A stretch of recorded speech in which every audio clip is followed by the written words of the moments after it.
Gehienok ezagutuko duzu, baina, bueno, hala ere, hitz pare bat esango ditut, zuri buruz.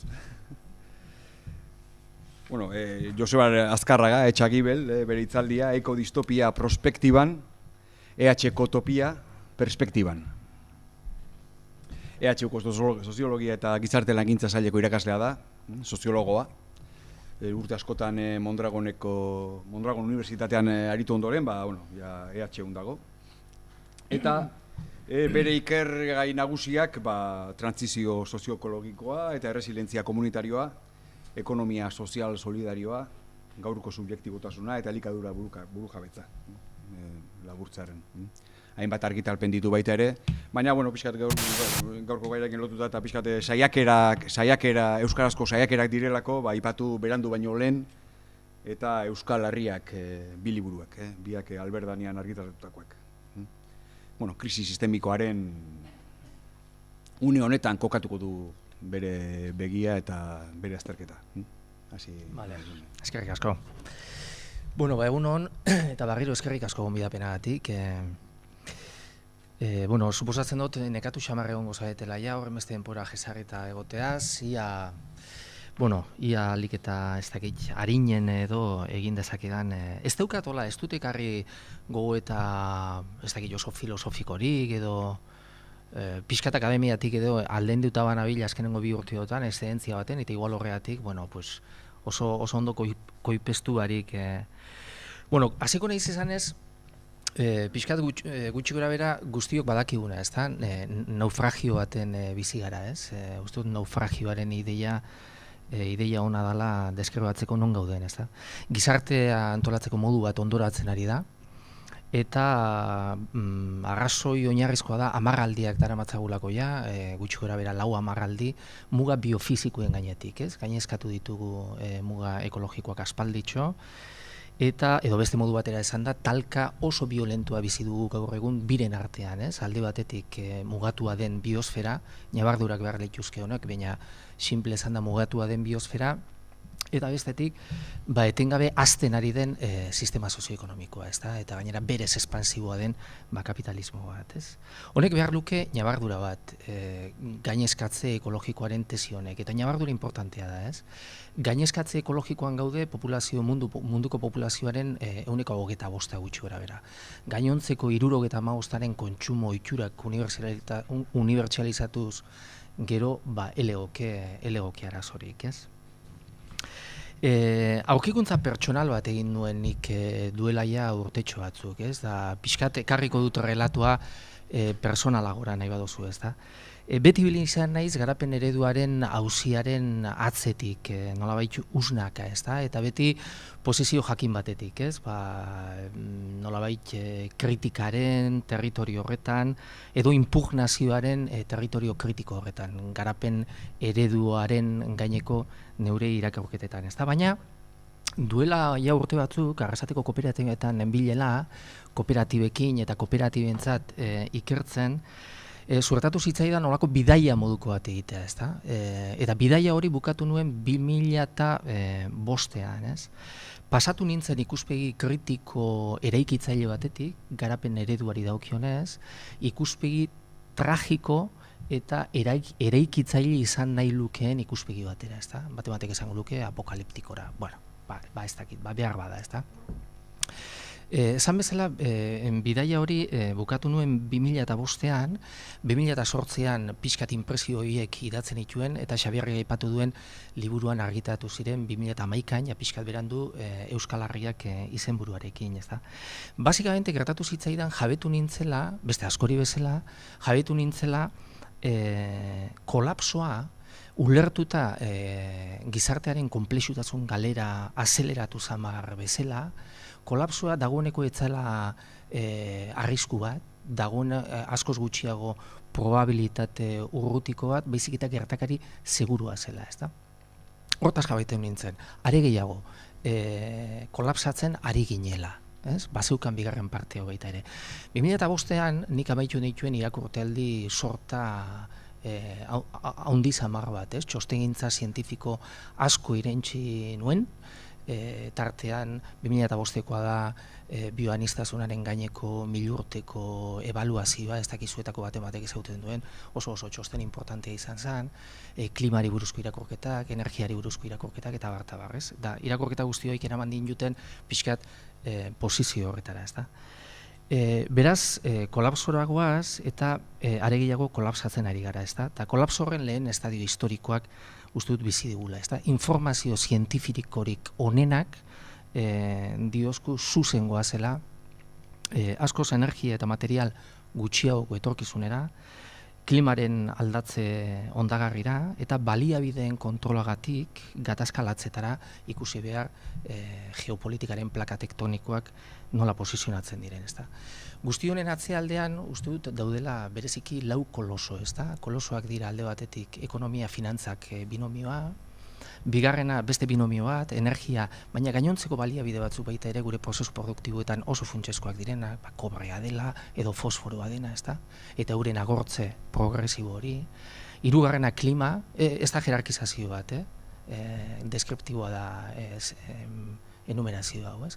Eta laugarrena bioaniztasunaren galera masiboa, ezta? Euretako bakotxak, euretako bakar bat hartuko bagenu, berdin zait energiarena, berdin zait bioaniztasunarena edo zer esanik ez klimarena, euretako bakotxak dauka bere kabuz bizi dugun mundu hau sartatzeko, lehertzeko, estandarazteko egundoko almena, ez da?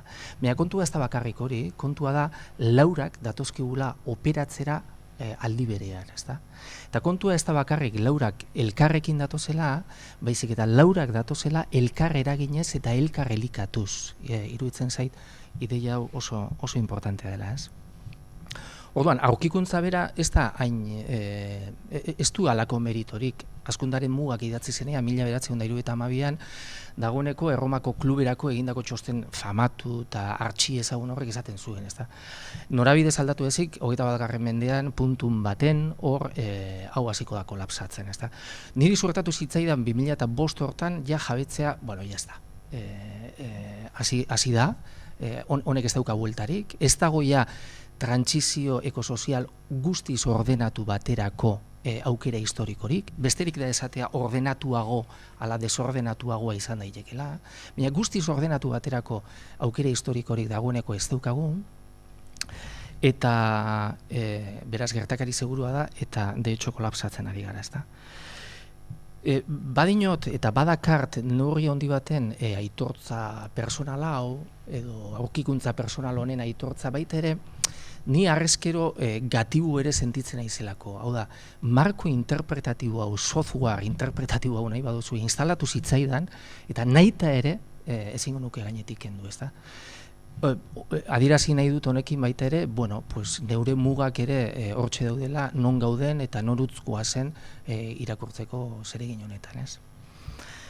Marko interpretatibo honetatik pandemia dagoeneko arantzak aurreratu duena, ez da? Pandemia zer da, nola irakur daiteke, bueno, zuzen lotuta egongo litzake koloso hietako batekin, ez? Bioaniztasunaren galera masiboa, ez da? Ondatze ekologikoarekin edo habitat naturalak hain masiboki suntsitzearekin, ez? Gauza jakina da, animalien gandik gertuegi jartzen ari garela, gutxienez azkenengo 2000 urtetatik ona, eta bueno, zentzu hortan zoonosi bidez edo jauzi horiek errezagoak egin dira giza organismoetara animali basatien gandik, eta gainera horri gaineratzen baldin badiogu populazio dentsitate ikeragarria daukagula, megaurbeak, eta gainera mugikortasun horizontal masibo bat globalizazioarekin une oro zeruan 11.000 hegazkin, bueno, epidemia izan zitekeena pandemia bihurtzen oso erraza da, ez da. Orduan, beti egon dira, Mario ondo esan duen moduan, bueno, beti, gutxienez azkenengo 12.000 urteotan egon dira pandemiak, orduan, berritasuna zein da. Uste dut, izatekotan, berritasuna dela zerbait inauguratu baldin badu, badela hori, ez? Hondamendi ekologikoa haragitu egin zaigu, ezta? Edo behintzat, lehen ere bai, baina orain badakigu ez dela kastigo jainkotiar bat, zigor jainkotiar bat dela, ez? Oda, gure materialtasun intimoan, gure gorputzetan oso modu brutal masibo eta hilgarrian txertatu zaigu ondatze ekologikoa, ezta? Uste dut hau badela mundu erdia konfinatuta utzi duen fenomeno bezala, badagola jauzi bat munduaren orokorrean mundutarron pertzepzioan, ezta?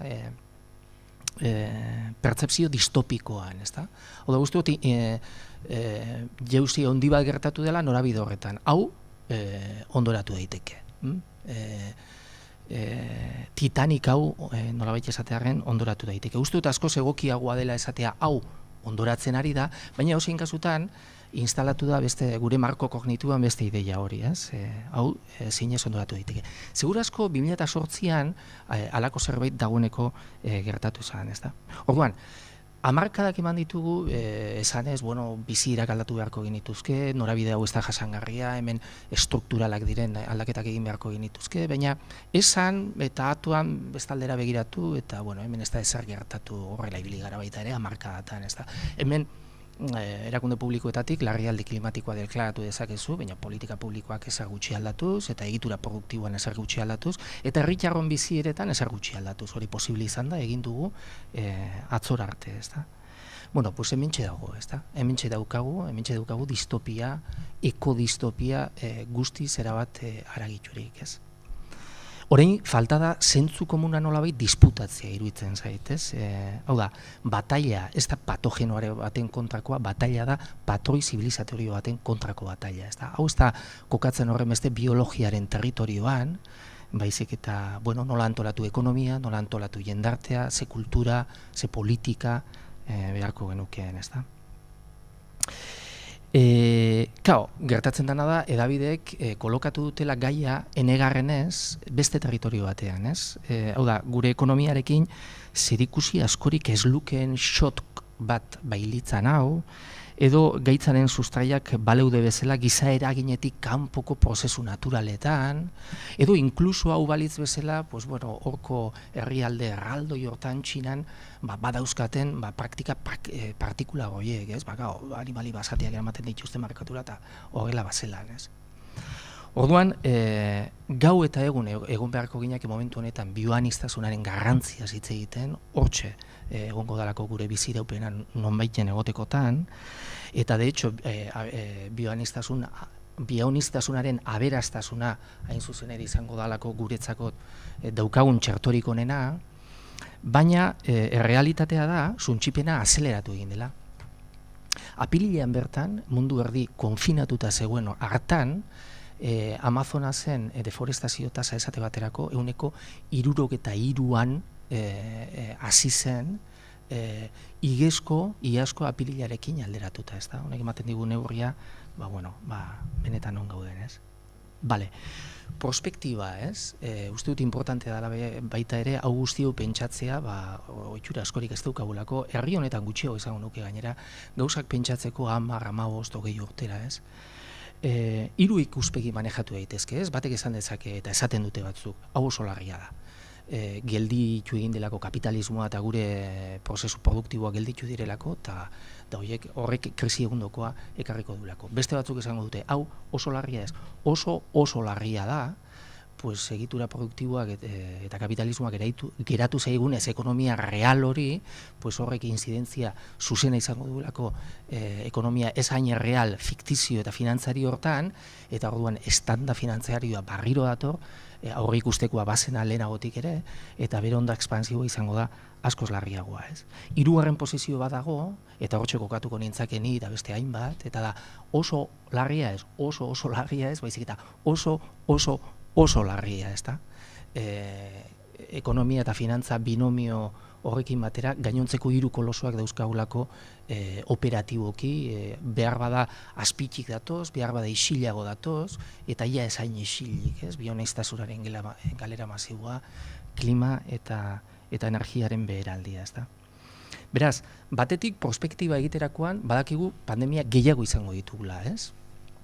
Eta larriagoak eta letalagoak izango direla, zientifikoek dagoeneko hau esan digute. Besteak beste, klima aldaketa hortxe dagoelako, klima aldaketagatik animaliak mugitzen ari dira, gertuago jartzen ari zaizkigu, oso paradigmatikoa omen da saguzarren kasua ikuspegi horretatik, eta klima aldaketagatik baita ere permafrostra desizosten ari delako, eta hor antza omen dago virus, bakteria, patogeno, ikeragarri pila bat salto egiteko prest, ez da? Orduan, ikuspegi honetatik, Mike Davis, soziologo ipar-amerikarrak, urbanista soziologo ipar-amerikarrak, horten bertan argitaratu du liburua, gaztelerara ere ekarri dute Kapitan Swing argitaletxean. Ez dut izan aukerarik irakurtzeko oraindik, baina esaten omen du, hau apokalipsi birala hitz egiten du, ezta? Esaten omen du besteak beste badagoela H5N1, uste dut ondo esan dudala, izeneko virus bat, hegazti gripearen variante moduko bat, Asiatik oso operatibo, eta bihur daitekena asko barik pandemia munduan biharretzi, ezta? Eta bere hilgarritasuna asko handiagoa da. Antza, 3 hankabikotik 2 jausiko lirateke edo jausiko ginateke. Beraz, batek irakurtzen ditu gauza hauek eta kasi eskerrona eman behar zaio COVID-19ari hain txukun tratatu gaituelako, ezta? Prospektiban, edozein kasutan, daukagun hildorik kezkagarriena ustut energiatik datorrela, ustut debate energetikoa sozializatu dela nahikotxo azkenengo urteotan, nuke gehiegi luzatu nahi hortan, ez? Kate globalak eten baldin badira temporalki koronavirusagatik, bueno, krisi energetikoak daukana ahalmena, mugikortasun, horizontal, masibo hori, globalizazioaren oinarrian dagoen hori, bai merkantzia eta bai pertsonena hori hortan eten bat sortzeko asko handiagoa da, ezta? Eta gaina, bada aspektua jokatzen duguna uste dena, baino horizonte temporal edo denpora epe laburragoan, ezta?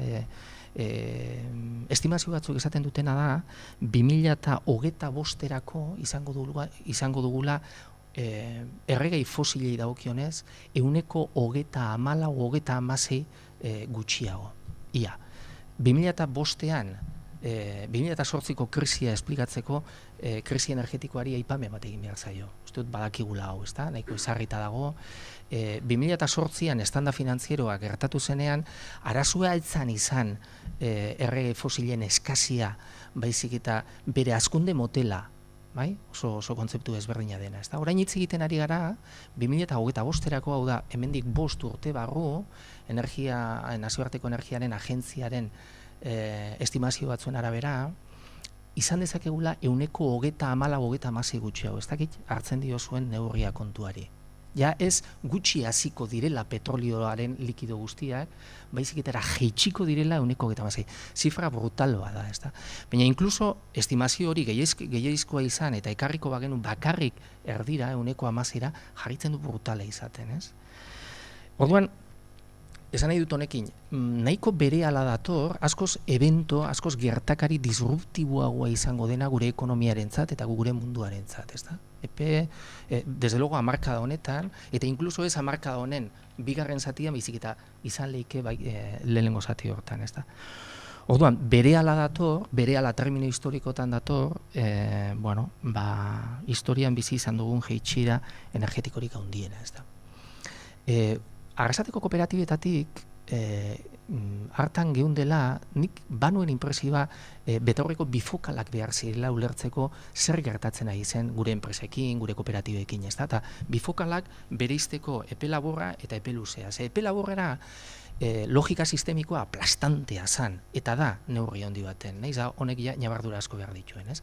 Edo nazioarteratzen zara, edo gure enpresa, gure kooperatibak ñabardura asko beharko lituzke honek ere, baina sinpletzen nahi naiz dana, ezta? Edo nazioarteratzen zara, edo merkatu globalaren mundu ikeragarri lehiak horretan zureak egin du, sinpletzearen, ez? Baina betaurreko nahi izan ezkero begira da luzeago batekin gutako batzuk gutxienez pentsatzen genuen kontrakoa. Hau da, konexio edo globaltasunarekiko gehiegizko konexio hori da zaurgarritasunaren, ahultasunaren, vulnerabilidadearen iturri potente bat etorkizunari begira, ezta? Hau ikusi dugu pixkat pandemiarekin, ez? zeintzuk izan dira lurralde vulnerableak honi aurre egiteko orduan, maskarak euren lurraldean fabrikatzeko gaitasunik izan ez dutena. Kontuetu gara ze importantea da ahalmena izatea maskarak bertan fabrikatzeko, ahalmen hori, ez? Edo Macron bezalako ultraliberal bat entzun dugunean esanez, Frantziako enpresai izanez, lagunduko zaituztegu beti ere zuen ekoizpen produktiboa azten baldin bazaete Frantziara ekarten, ez? Baditu mai gainean momentu honetan debate batzuk ikuspegi horretatik oso interesanteak, ez? Hau guzti hau, hipotesia da energiaren beheraldiarekin asko nabarmenduko dela, ez da? Hau da, askoz importanteagoa izango dela burujabetza edo autohornikuntza gaitasuna edozein lurralderentzat funtsezkoak diren arlo estrategikoetan, ez da? Eta nik hor aipatuko nituzke batez ere elikadura eta energia, ez da? Kolapsoa hitz egiten dugunean, edo konplexutasunaren galera importante bati buruz hitz egiten dugunean, literatura honetan nahiko onartuta dago hau auzuneka etorriko dela, ezta? Munduan hau ez dela leku guztietan bardin gertatuko, temporalki eta bere kualidade nolakotasunari dagokionez ez da ere, ezta? Galdera izango litzakete Euskal Herria nola dago hor kokatuta? Bueno, bi zertzela da, ez?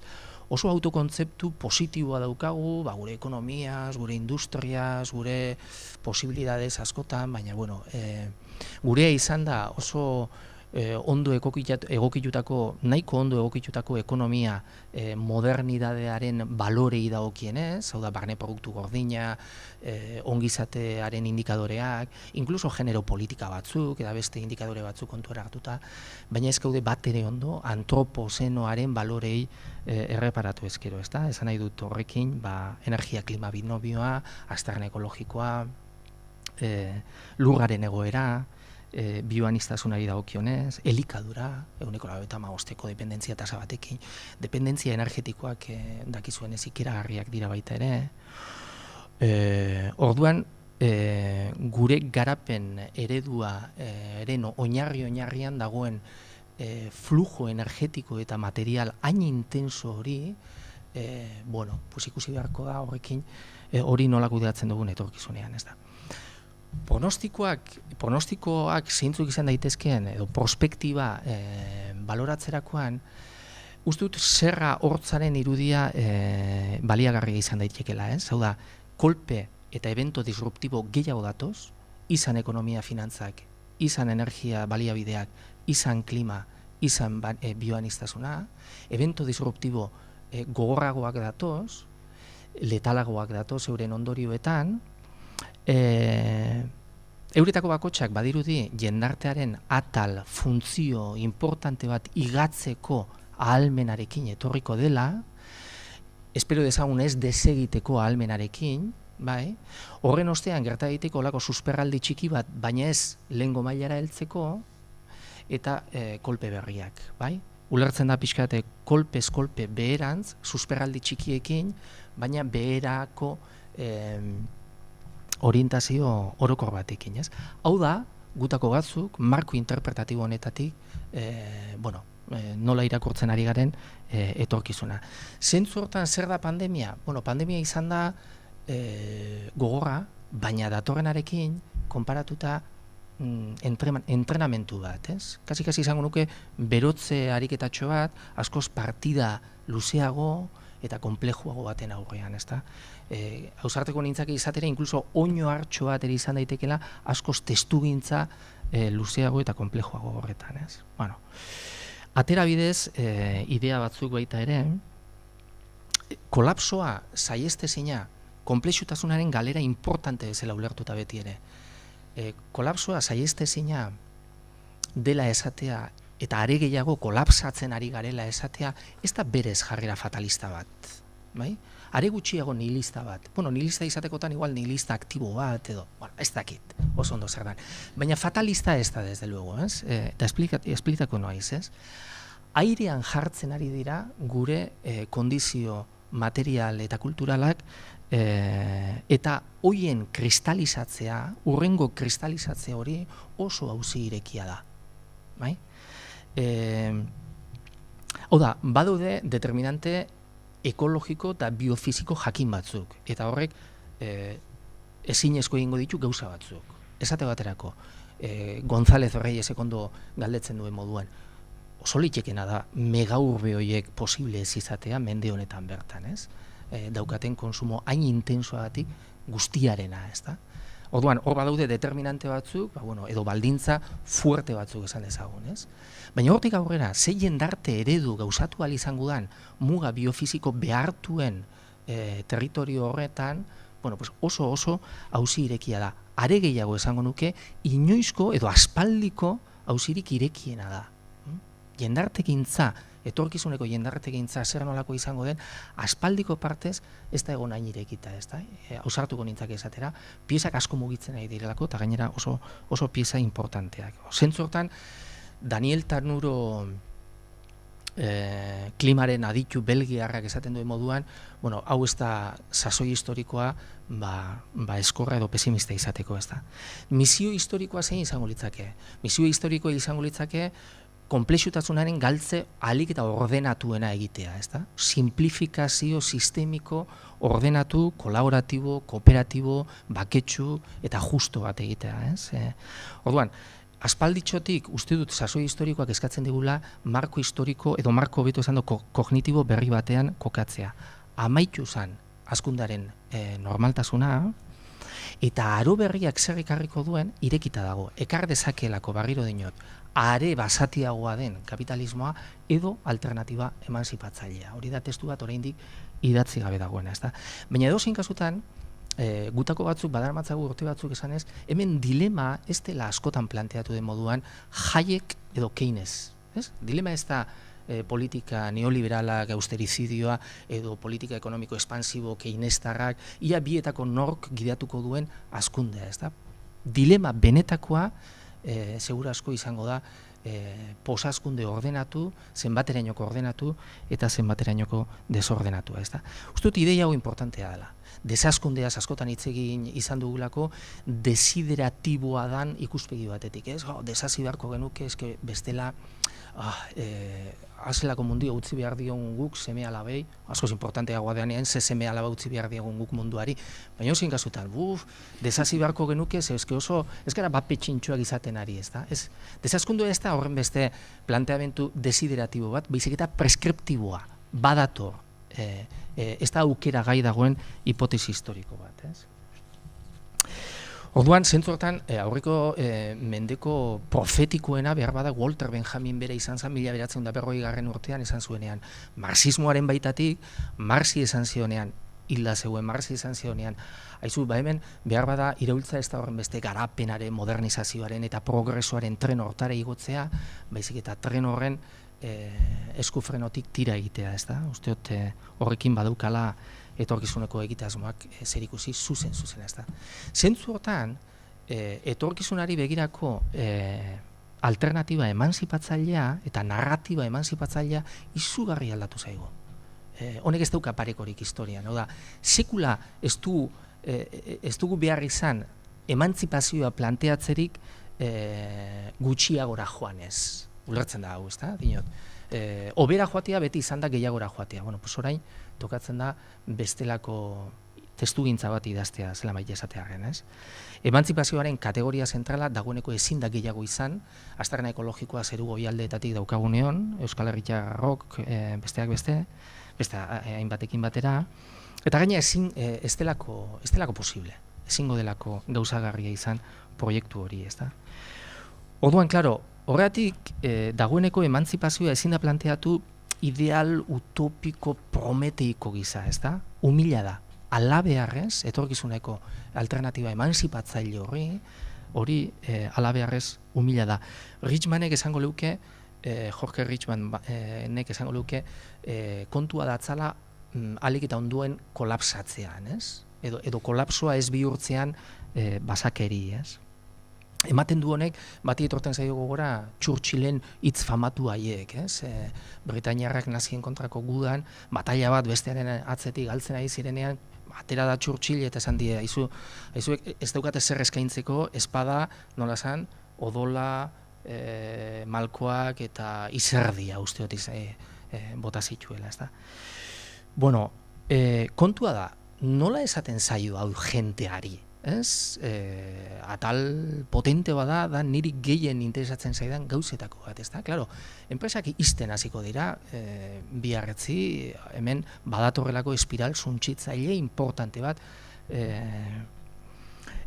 langabezia joango da, prekarizazioa badirudi badatorrela, beste olatu importante bat, eta orduan nola eraiki narratiba emanzipatzaile irabazle bat, ez bakarri narratiba bat, baizik eta praxi irabazle bat, ez? Nola sortu segurtasuna posazkunde garaian, azkunda osteko garaia hortan. Ustut ez daukagula, hau baino galdera garrantzitsuagorik momentu honetan. Alternatiba herritar batek sortzen espaldin badu, erantzuten espaldio modu positibo eta eraginkor baten honi, beste batzuk egingo dutelako, eta ikusten ari gara, fasismoaren atxori ze gertu geratzen ari den, ez? Orduan, honetarako zertzela da batzuk. Enoani biztakoa da galdera hau agortzera ez da gutxiago ere, erantzuna agortzera esan nahi nuen, baina gutxienez gauza batzuk, ez? Eta euretako bada, desazkundaren idea preskriptibo hau azpimarratuko dut, ez da? Dilema barriro dinot, ez da Hayek edo Keynes, eta hau garbi transmititu beharko genukela iruditzen zait, ez? Begira, desazkundea nola kontatuko diogu guk jendarteari, jentea ardezagun heldutzat azteko, ez? Bestela badago jarrera uste dut unamunianoa zen hori, ez da? Begira, ni naiz fededuna, ni kontudetu naiz jangoikoa ez dela existitzen, baina populuari ez diogu hori esango, ez da, bestela zer, ez? Krisi existentziala ez dauka baliabiderik honi aurre egiteko. Iruditzen zait, badaudela jarrera batzuk gugan aitakeriatik asko dutenak, ez da? Uste dut, ni banai zentzu hortan mezu oso zuzena artikulatzearen aldekoa, ez da? Eta dilema da, posazkunde ordenatu hori, ala desordenatua da. Uste dut esan behar dela, bien arteko diferentzia amildegi badela. Giza sufrimentuaren ikuspegitik ikusita, ez da. Uste dut esan behar dela baita ere, relato hontan, hemen bi aukera daudela, ez da. Edo eliteak desjabetzen ditugu, ala desjabetuko gaituzte. Desjabetu ditzagun, desjabetu ez gaitzaten. Uste dut, alternatiba emanzipatzaile baten struktura narratiboan eta praxian hau izan behar dela behar bada funtseskoa den atala, ez? Da honek baditu gutxinez bi azpi atala handi, ez? Beharko dugula birbanak eta operazio historiko bat martxoan jarri, erraldoi bat jarri, baina ez da bakarrik desjabetzea, uste dut autodesjabetze mugimendu bat ere eskatzen duela kontuak, gure aztarna ekologikoa edo zein herritarrena lehen esan dudan moduan, zeru goialdetatik dagoelako gaur egun, ez da. Orduan, elitei buruz, uste dut esan behar dela baita ere, eliteak, autore asko dabiltza azkenen urteotan esaten, eta uste dut ala dela, eliteak deslotzen ari zaizkigu, ez? Eliteak joan badoaz, hau da, akatsa handia izango litzake pentsatzea, eliteek ez dutela irakurketa hau egin, ez? Eliteak aspalditik dakite, hemen ez dagoela tokirik guztiok izan gaitezen burges txiki, bai? Irakurketa hori behin eginda, momentu honetan estrategia bada gutxi bera euren ondasunak eta dirutzak eta ongizatea salbu jartzearen aldeko estrategia bat, ez? Arantzak aipatu du Bruno Latour, eta autore hau iruditzen zait azkenengo urteotan ari dela oso mamitsuak diren gogoetak egiten, eta besteak beste esaten du, azkenengo liburuan esaten du, eliteak dira konturatu dira naufragio egoera baten gaudela konturatu dira Titanic honek ez daukala bueltarik, hau ondoratzen ari dela, eta orduan zertan hasi dira akaparatzen, jabetzen salbamentu txalupez bat, eta bi, orkestari esan diote aizue segi jotzen, bai? Gainontzeko klaseak enteratu ez daitezen, benetan gure historikoa zenbaterainoko den larria, ez da. Orduan, desmontatu beharriko operaziorik behar bada importantena iruditzen zait hauxe dela, ez da. Uste dut importantea dela baita ere, esatea, hau ez dela, ni planteatzen ari naizena edo gu planteatzen ari garen aspalditxotik, ez dela horren beste pobretze material bat, bai? Eta uste dut hau oso importantea dela, ez? Baizik eta bizitza duina, pixkat Marioren kontzeptu hori uste oso zentrala dela, ezta? Besteak beste, azkenengo ikerketek gauza bat esan digute, eta oso importantea da. Ikusi dugu azkenengo ikerketekin, gure gizartetako sektorerik prekarizatuenak ere ez direla jasangarriak euren kontsumo graduari dagokionez edo mailari dagokionez. Bai? Hau da, 1000 eurotik beherako familiek egia esan, aztarna ekologiko txikiagoa dute, bai, baina dezima bat gutxi batzuk txikiagoa da. Uste dut dagoela momentu honetan, 2,1 planeta beharko genituzke, baldin eta euren kontsumo maila orokortuko balitz. Ulertzen da, ez da? Hau ikeragarri importantea da. Esan nahi du, pentsazitekenaren kontra, pobrezia bera estelako iraunkortasun ekologikoaren berme. Espada aldatzen, erregimen metabolikoa. Hau oso kontzeptu zentrala da, ezta? Hau da, basikamente, gure sektore prekarizatuenek ere mugikortasunaren ikuspegitik antzeko itxurak dituztelako, edo antzeko premiak, eta elikadurari dagokionez, bat ere jasangarria ez delako, eta klase segmentazio bat argia dago burgerretan, edo McDonaldsen, edo berdin zaiten, non, ez? Vale, amaitzen. Orduan, bueno, pues, emintxe dago, ez da, ni izugarri interesatzen zait, ustut galdera garrantzitsua gorik ez dagoela, atzo bertan izan nuelako, sektore oso humileko emakume batekin, garbitzaile batekin izan nuelako, hain zuzen ere elkarrizketa bat, ez da? Oso paradigmatikoa bere estruktura narratibo guztian, ez da? Bukatuz, emakumea, gora begiratu beharrean, behera begiratuz, ez? Kolpatuz, azpian daudenak, bere azpian daude moroak, beltzak, eta ezer egiten ez duten horiek, eta kaja publikotik txupatu besterik, ez? Literalak dira, hitzak, ez da? Orduan, persona hauei, jendarteari, orokorrean, nola artikulatu, alternatiba bat zeinen bidez, esan daitekeen, seguru sentituko zara, bizitza duinerako euskarri publikoak zainduko ditugulako, ez da, osasuna, eta hezkuntza besteak beste, globalarekiko menpekotasunak arinduko ditugulako, jarduera ekonomikoak berrantulatuko ditugulako, giza premia funtsezkoei erantzuna emateko, eta ez etekin pribatuari, eta horretarako planifikazio demokratikoa behar da, planifikazioa, ez? Hitz eretiko, marxista hori, ez da? Nola esan, sozializatu, nazionalizatu egin behar ditugula sektore estrategikoak gure gizartean, nola esan baita ere, lana egongo dala, kapaz izango garelako lan hori banatzeko, eta seme-alabak seguru egongo direla, klima kontrolatu dezakegulako, eta bioaniztasunaren galera masibo hau geratzeko gaitasuna izan badugulako, ez da. Uste dut, hemen badagoela ekologismo ez dakit, antagonista eta impugnatzaile bat eraikitzeko uste dut badagoela narratiba potentzialki poderoso bat. Uste dut badauzkagula heldulekuak ekologismo eta garapen eredu alternatibo impugnatzaile hori planteatzeko, ez da? Eta uste daukagula zereginik handiena badela feminismoak azkenengo urtetxotan erakutsi duen indarra eta olatu berri horren atzeko zerbaiten ez bakarrik esperoan, baizik eta aktiboki lanean jardun beharko genukela, ez da? Gainera, gogoratuz oso aspektu zentrala baita ere, eta da buru jabetza eta proiektu soberanista bat eta ekologismoaren artean dagoen harreman ezin estuago hori, ez da? Ze agenda ekologista historikoan beti egon izan dira kontzeptu horiek, deszentralizazioa, birtokiratzea, komunitate txiki autoaskiak, komunitate demokratiko txikiagoak, politikoki demokratiko txikiagoak eta auta beste, ez da?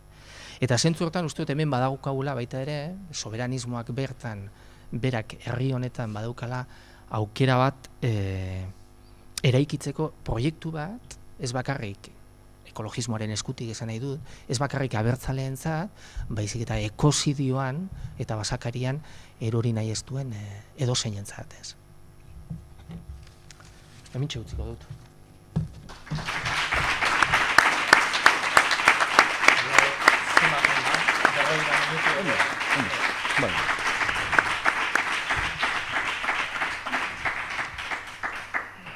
Mila esker, Joseba. Argigarria benetan. Eta, bueno, hori, galderarik, iruzkinik, tartetxo bat daukagu. Bueno, beira, lehenik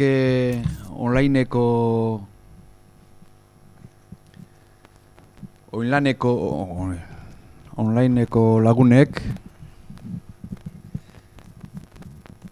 hor daudela erakutziz, galderaren bat. Bai, Miren. Bai, zein izan behar da Osaskunaren proposamen emantzipatzailea, birbanaketa eta egiten desgabetza antolatzen duen subjektu sozial politikoa. Bai? Ez dizut ondo garatu barkatu. Oain entzuten da? Ez dizut. Bai, baina. Zein izan behar da Osaskunaren proposamen emantzipatzailea, birbanaketa eta eliten desgabetza antolatuko den subjektu sozial politikoa. Zein harreman sare sortu behar dugu Euskal Herrian subjektu honen antolaketa abian jartzeko. Zein praktika sozioekonomiko jarri behar ditugu erdigunean.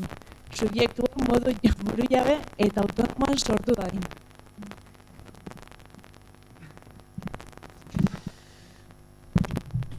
Liburu bat... Bai, izen egoen pentsatzen, oso galdera interesanteak, uste dut online bidezkoak direla, ez da? Bai.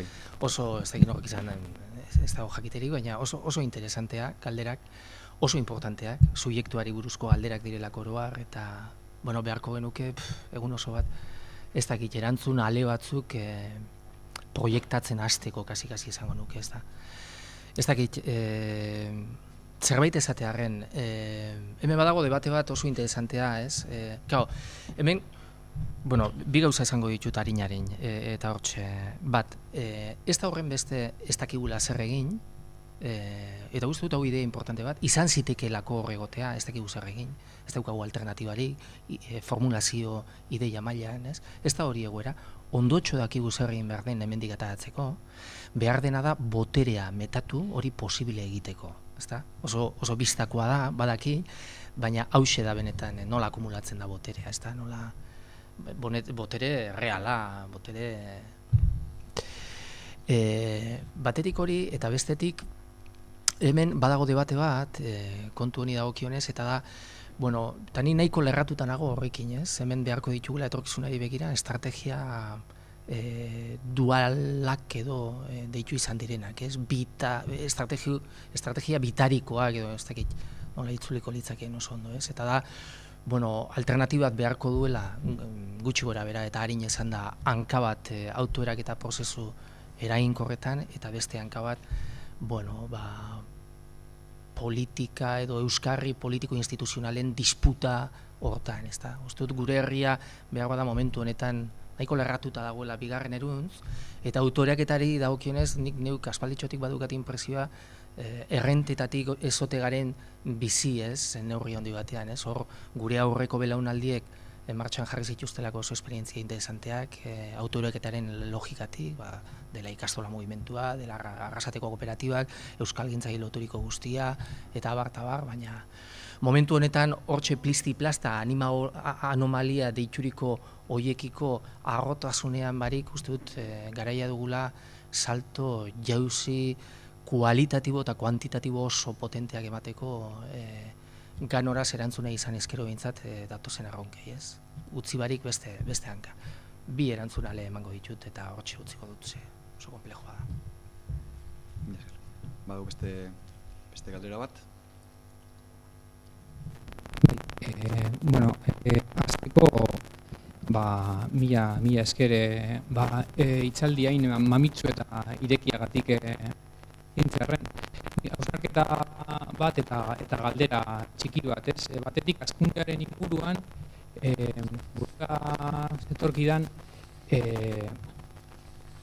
pandemiaren erdigunean gertatutako akontezimendu bat, ez? Estatu Batuetan George Floyden hilketa. Eta bere zaldi famatua, egin zen zaldi famatua, ezin dut arnatzik hartu. Orduan uste dut esaldi horrek kondensatzen duela nolabait, ezin arnasik hartu gaixotasuna bera, koronavirusa bada arnas sindrome bat, maskarillak ere hor daude, baina planetak ezin du arnasik hartu, ito larritasun hori errendimenduaren gizarteak ere gure autoesplotazio horrek eramaten gaitu ezin arnasik hartzea, eta orduan batean mundu mailan esaldi horrek hartu duen oihartzunak metafora moduan uste dut oso baliogarria dela hazkundearen amaiera edo sensazio hori behintzat, ito larritasun hori irudikatzeko, Baina bestetik, desazkundearekin ematen du, itxialdian, egon zera galako itxaropen bat desazkundearekin, eta orduan,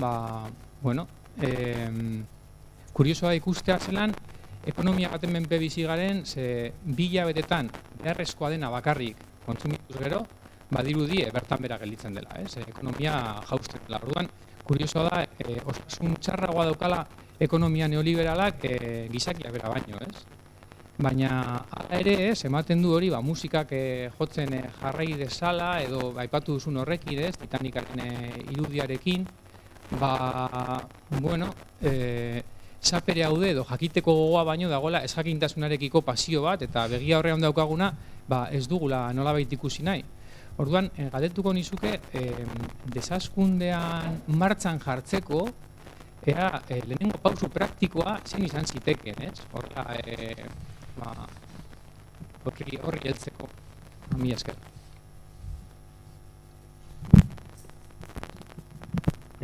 Ezagik besterik dagoen edo... Hauxe.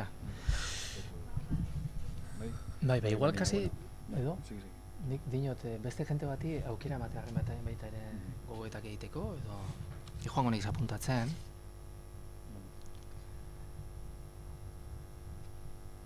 Estetik usik ez hori. Estetik usik.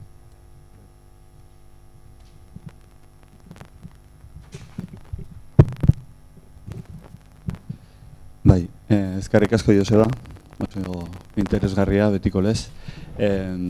Nik, amaieran bota dituzun ideia hoien artean, momentu batean,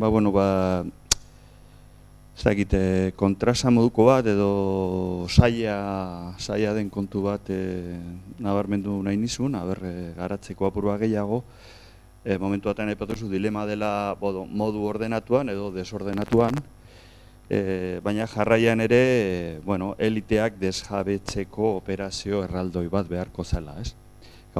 Gatsa da irudikatzea eliten desjabetze bat modu ordenatu batez, nolabait esatearren, ez?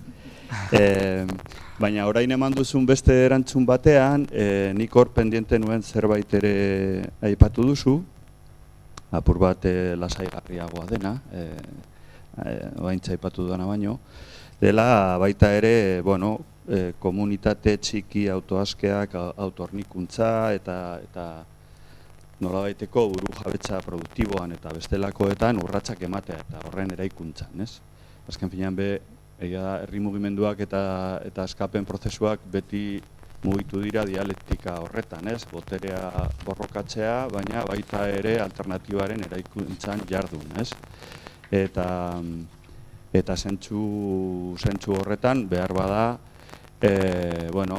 komunitate txiki autoaske horiek eraikitze lanetan, hori da abiatu dezakegun langintza bat eta bere trabak eta bere zailtasunak izango dituena jakina, baina bai horri irudikatu leikela langintza ordenatuago bat. Ez gatazkari gabea, baina ordenatuagoa izan daitekena, ez? Honen inguruko gogoetatzea eskatuko nizuke. Eskerrik asko.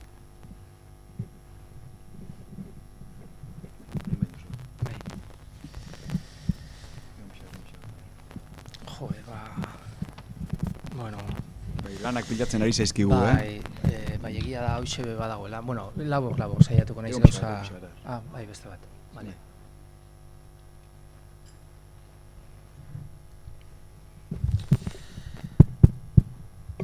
Kaixo egunon, eskerrik asko horrena. Nik gogoeta txiki bat besterik ez, pixka bat pandemia garaian da ibili nituen burutazioekin. eta zure hitzetatik ere pixka bat hori da jaso dedana, ez? Batetik, ikusten dut teknologia aldetik ikeragarri aurreratu gerala,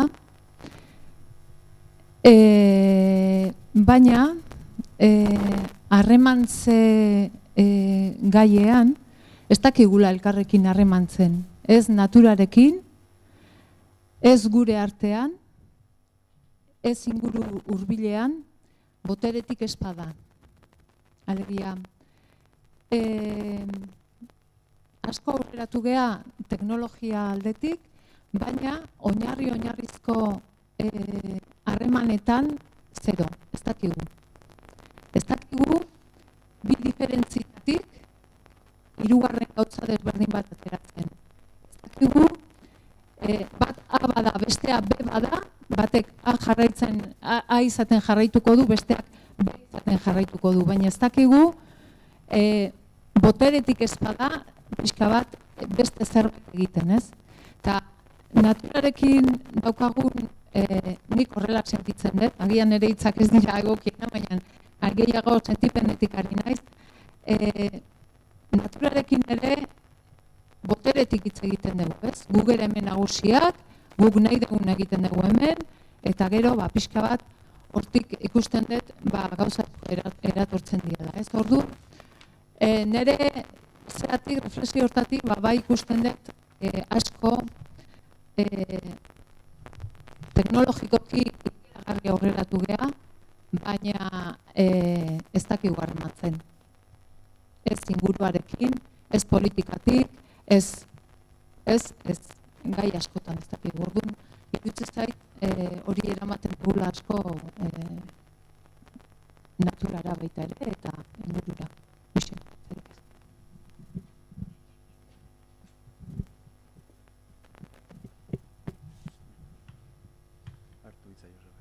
Bai. Galdera labur bat, mezu oso ezkorra edo realista eman duzu, baina mezu baikor batetik eraiki behar dugu aipatu duzu. Eta horretarako faltan bota dut edo kultur sorkuntzak ze leku bete beharko lukeen. Mezu hori helaraztekoan. Ze momentu honetan distopiak haientzen dire kultur kontaketa horretan. Zergatik eta zure ustez kultur sorkuntza horretatik ze aukera legoke halako mezuak helarazteko. Bueno, nahiko etxeko lan eman diogu, Josebari. Gero berandu bazkalduko dugunaren errua ere berari botako diogu, ateraz zaite zurtik aldu. Ez dakit, bueno, ez dakit oso ondo ez da nondik hasi. Bueno, a ber, esan dira gauza batzuk, apuntatu ditut, beste batzuk uste dut galdu egin ditu dela, ez? Apuntatu duzu gauza uste dut importante bat, eta da daukagun erresistentzia non gauden egoeraz jabetzeko, ez da? Egia da, organismo honek gaitasun paregabea daukala, esan dezagun, amaitu dezadan idea, gaitasun paregabea daukala ahazteko edo ezikusiarena egiteko, ez da? Pixkat etortzen zait, Lakoff hizkuntzalariak esaten zuen hori, ez da? Hau da, jenteak baldin badauka, kontraesanen bat bizi baldin badu, eman zaizkion datu zientifikoak alde batetik eta bestetik bere marko kognitiboaren artean, ez egin dudarik marko kognitiboarekin geratuko dela ez estatuz eta alboratuz datu zientifikoak, ez? Horretik oso importante iruditzen zait, galdera hori baita ere, honi nola egiten zaion aurre, ez da? Inkluso psikologia evolutiboak erakutsi digu hau, hau da, organismo honi interesatzen zaion gauzarik kasi gauza bakarra da, bere geneak urrengo belaunaldian nola txertatzen dituen, ez? Gutxienez evoluzio klasikoak, teoria evolutibo klasikoak hori dino, ez da?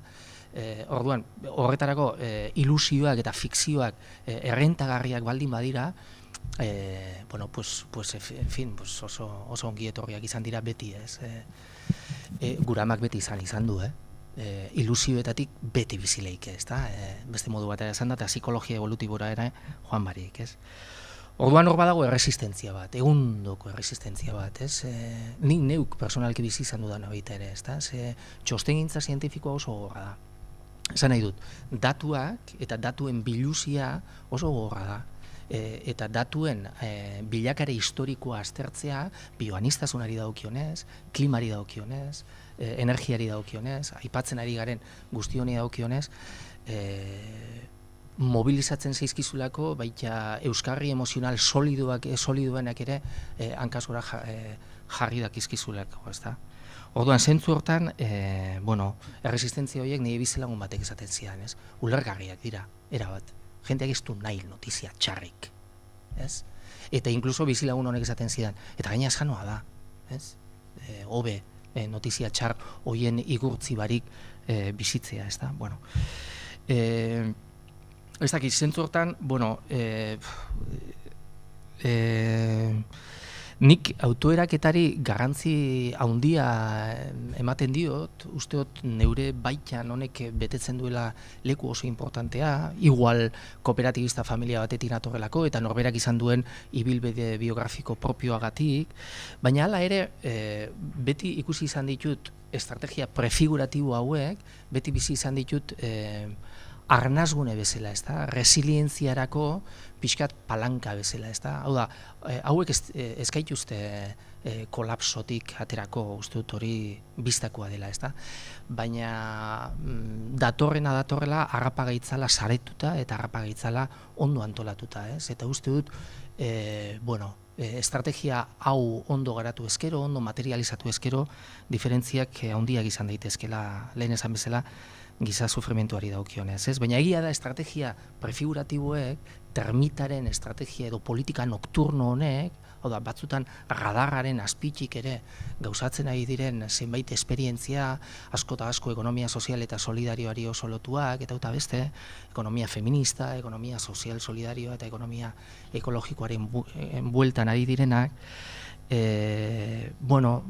mugatuak ere badirela, euren mugarik importantenetakoa eskala da, eta eskalabilidadearen arazoa da, ez? Alde batetik egia da, gure bizitzako arlo, edozein arlo praktikamente gaur antolatu dezakegula edo pixkat autoeraketaren logikatik, mugikorrak, zein ez dakit banka etikoa dago, zein berdin zaitze arlo, gaur egun posibilidadeak izugarri multiplikatu dira, baina baditu bere mugak, ez? Eta eskala ikuspegitik, jauzi handiak eman beharko genituzke etorkizunean lehen esan bezala, ez da? Eta igurtzi komunitarioa gainera oso nekeza dela.